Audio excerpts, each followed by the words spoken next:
Copernicus data are increasingly being used by local and regional authorities across Europe. The 99 user stories contained in this book collectively testify how Copernicus provides solutions to address a wide range of challenges.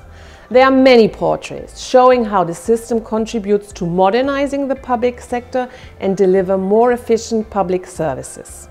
For example, data from the Copernicus Sentinel-2 satellites can be used to monitor and detect changes occurring over large areas. This story is about how Sentinel-2 data are being used to support the inventory and monitor the evolution of brownfield sites in Wallonia.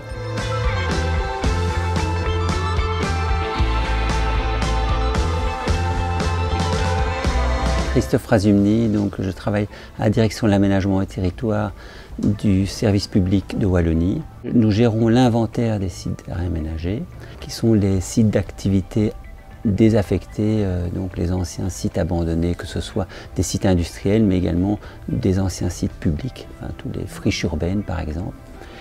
Dans ce cadre-là, nous avons besoin de mettre à jour cet inventaire parce que cet inventaire étant diffusé sur Internet, certains investisseurs sont intéressés, consultent cet inventaire et donc il est important que cet inventaire reste à jour. Un site abandonné, s'il y a des choses qui se passent, automatiquement c'en est plus un.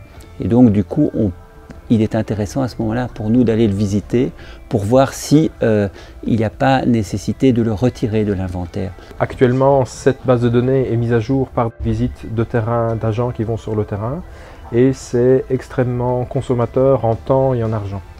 Donc l'idée était de voir s'il était possible d'utiliser une solution qui utiliserait des données de télédétection, aussi bien des données d'orphoplan que des données satellitaires, comme par exemple les données Sentinel-1 ou les données Sentinel-2. Le gros avantage de ces données, c'est que ça nous permettait d'avoir une vue globale sur l'ensemble de la région wallonne et d'analyser date après date des changements. Et l'analyse de ces changements permettait d'obtenir une prioritisation des différents sites à visiter et donc de réduire le coût humain de la constitution de cette base de données et surtout de cette mise à jour de la base de données. L'intérêt de ces sites désaffectés, c'est qu'ils sont à 85% en zone urbanisée. Et la mobilité y est idéale. Et donc, ça permet, en réhabilitant, d'éviter justement d'aller dans les terres agricoles, enfin donc de construire dans les terres agricoles, et donc éviter l'étalement urbain. Les objectifs futurs, c'est de trouver une solution de plus en plus automatisée où on pourrait réduire, entre guillemets, l'aspect expert, l'aspect photo-interprétation.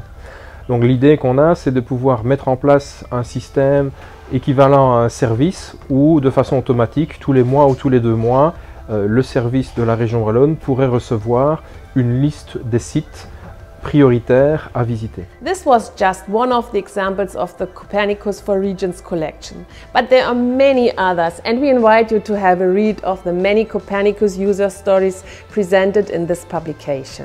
Discover how Copernicus data are being used by local and regional authorities in Europe.